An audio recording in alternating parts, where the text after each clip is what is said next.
गीता जी मुंबई से।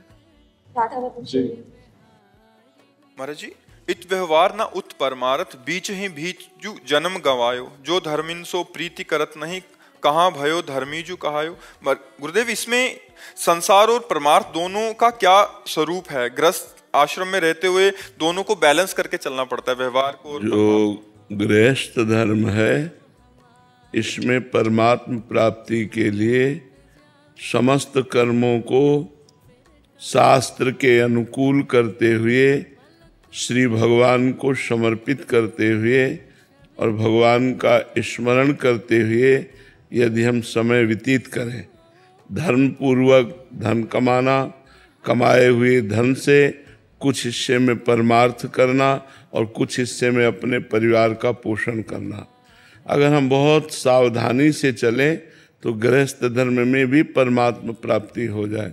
पर ऐसी मूढ़ता छा जाती, सेवक जी ने कहा कि ऐसे न वैसे रहे मजरे ढो, न इधर के रहे न उधर के रहे, न व्यवहार निर्वाह कर पाए न परमार्थ।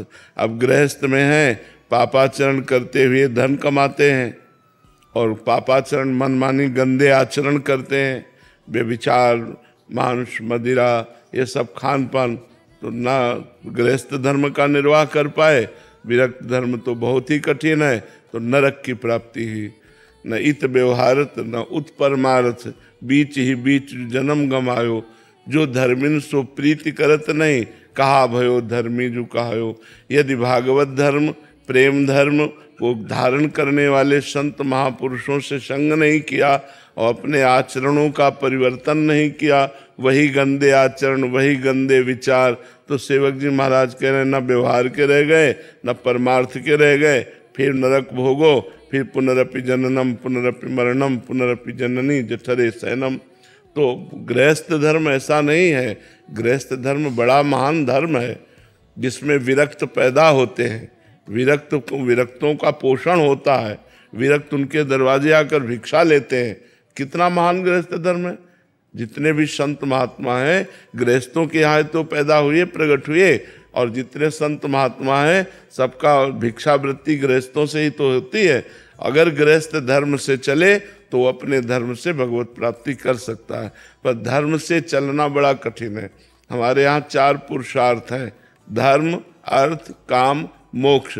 जब धर्म से अर्थ कमाया जाए और धर्म पूर्वक कामनाओं की पूर्ति की जाए तो मोक्ष पदवी की तरफ हमारी गति हो जाए।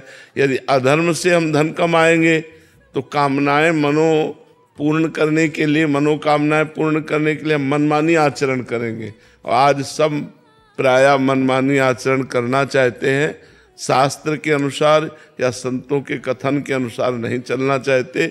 इसी बात को सेवक जी कह रहे हैं कि ऐसे न वैसे, न इत परमार्थ न उत व्यवहार, न व्यवहार के रह गए न परमार्थ के रह गए, बीच ही बीच जो जन्म गंवायो, बीच ही बीच न धर्म और न मोक्ष, बीच में कामनाएं और अर्थ के पिशाच बन करके नाना प्रकार के कुकर्म किए और परिणाम स्वरूप दुर्गति को प्राप्त हुए। तो हमारा मनुष्य जन्म मिला है भगवत प्राप्ति करने के लिए। चाहे हम गृहस्थ हों चाहे विरक्त हों, दोनों अपने अपने धर्म से चले तो भगवत प्राप्ति हो जाएगी। धर्म छोड़ दें तो विरक्त बनने पर भी भगवत प्राप्ति नहीं होगी। विरक्त वेश है और विरक्त धर्म का हम आचरण न करें, भगवत भजन न करें, त्याग वैराग्य से न रहें, इंद्रियों पर विजय प्राप्त न करें, तो मोक्ष थोड़ी प्राप्त होगा। ऐसे ही गृहस्थ धर्म में दोनों अपने अपने धर्म से चले तो भगवत प्राप्ति हो जाएगी। चाहे गृहस्थ हो चाहे विरक्त हो, सबको मनुष्य जन्म केवल भगवत प्राप्ति के लिए ही मिला है। साधन धाम मोक्ष कर द्वारा, पाई न जे परलोक सम्हारा, सो परत्र दुख पावई, सिर धुनि धुनि पछताए, कालहि कर्मय ईश्वरई मिथ्या दोष लगाए। जो मनुष्य शरीर प्राप्त करके साधना करके मोक्ष प्राप्त नहीं करता, उसे बड़ा दुख भोगना पड़ेगा। सो परत्र दुख पावई, सिर धुनि धुनि पछताए। अब अन्य योनियों में जाने पर भजन तो बनेगा नहीं, केवल भोग योनियां हैं। भजन तो बन सकता है केवल मनुष्य योनि में।